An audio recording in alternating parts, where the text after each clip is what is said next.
அனைவருக்கும் வணக்கம். நம்ம டெய்லியும் தினமணி செய்தித்தாள்ல இருக்கக்கூடிய முக்கிய செய்திகள பார்க்குறோம். இன்னைக்கு என்ன செய்திகள் இருக்கு அப்படிங்கிறத பார்ப்போம். முதல்ல பார்த்தீங்க அப்படின்னா, திருக்குறள். திருக்குறள்ல என்ன சொல்லியிருக்காங்க?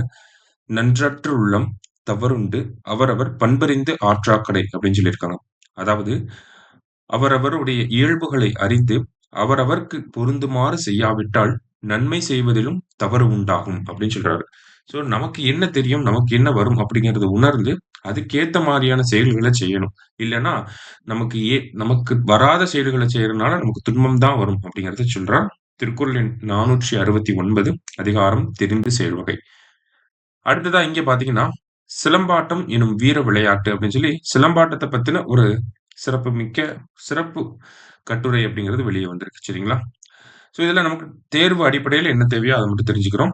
முதல்ல இந்த சிலம்பு அப்படிங்கிற வார்த்தைக்கு என்ன பொருள் அப்படின்னு பார்த்தோம்னா, ஒலித்தல் என்று பொருள் அப்படின்னு சொல்றாங்க. அந்த காலகட்டத்தில பார்த்தீங்கன்னா, நமக்கு பெரிய அளவுல ஆ இருக்கக்கூடிய இரும்பால் உருவாக்கப்படக்கூடிய ஆயுதங்கள் அப்படிங்கிறது, அதனுடைய புழக்கம் அப்படிங்கிறது கம்மியா தான் இருந்திருக்கும். சாதாரண மக்கள் கிட்ட இருந்து எல்லாத்துட்டயுமே பார்த்தோம்னா, இந்த சிலம்பு அப்படிங்கிறது இருந்திருக்கும்.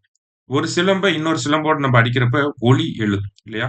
ஸோ அதனால தான் அந்த சவுண்ட் வரனால தான் அதுக்கு என்னன்னு பேர் வச்சிருக்காங்க. சிலம்பு அப்படின்னு சொல்லி பேர் வச்சிருக்காங்க. ஐவகை நிலங்கள்ல முதல் நிலமா இருக்கக்கூடிய குறிஞ்சி நிலத்துக்கு பார்த்தீங்கன்னா, அதனுடைய கடவுள் முருகன் அப்படின்னு சொல்லுவோம். இந்த முருகனுக்கு பார்த்தீங்கன்னா, சிலம்பன் அப்படின்னு சொல்லி ஒரு பெயர் இருக்கிறதாகவும் நமக்கு சொல்றாங்க. சரியா? ஸோ குறிஞ்சி மாயோன் அப்படின்னு சொல்லுவோம். சாரி சேயோன் அப்படின்னு சொல்லுவோம். சேயோன்னா முருகன் அப்படின்னு சொல்லி சொல்லுவோம். அதே மாரி சிலம்பன் அப்படிங்கிற ஒரு பெயரும் இருக்கிறதாக நமக்கு சொல்லியிருக்கிறாங்க. அதே மாரி பார்த்தோம்னா, அகத்திய முனிவர பொறுத்தவரைக்கும் ஆயக்கலைகள் 64ல சிலம்பாட்டத்தையும் ஒன்றாக வகைப்படுத்தி இருக்கிறார். சிலம்பாட்டத்த பத்தின செய்திகள் சிலப்பதிகாரத்துல நெறைய குறிப்புகள் இருக்கிறதாக சொல்லியிருக்காங்க. அடுத்தது இப்போ இந்த சிலம்பு குச்சி இருக்கு இல்லையா? சிலம்பு கட்டை, அந்த சிலம்பு கம்பு அதெல்லாம் சொல்லுவாங்க. ஸோ அந்த சிலம்பு கம்ப எப்படி செய்யலாம் அப்படின்னு பார்த்தோம்னா, மூங்கில் இனத்தைச் சேர்ந்த சிறுவாரை கம்பு அல்லது பிரம்பை வைத்து சிலம்பு அல்லது தடி தயாரிக்கப்படுகிறது அப்படின்னு சொல்றாங்க. ஸோ அப்ப மூங்கில் இனத்தைச் சேர்ந்த சிறுவாரை கம்பு அல்லது பரம்பு.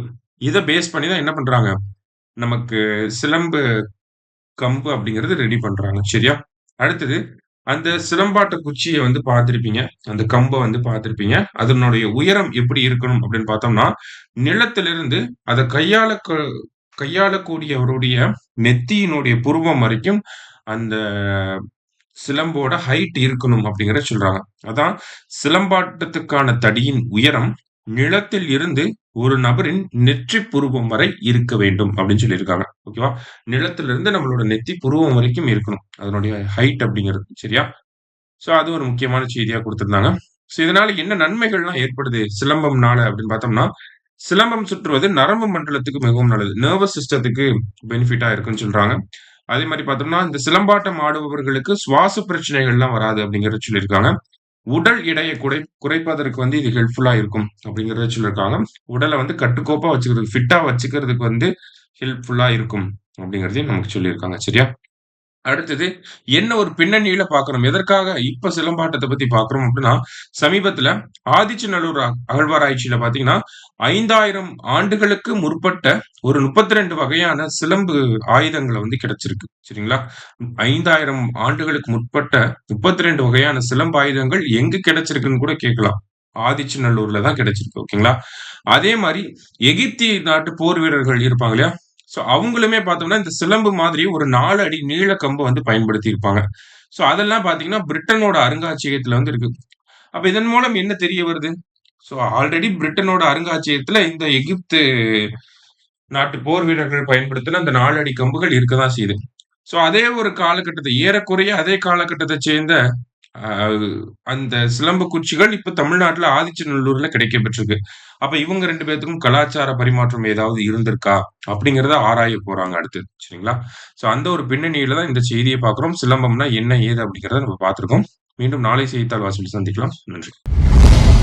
சுரேஷ் IAS அகாடமி வெற்றியின் முகவரி.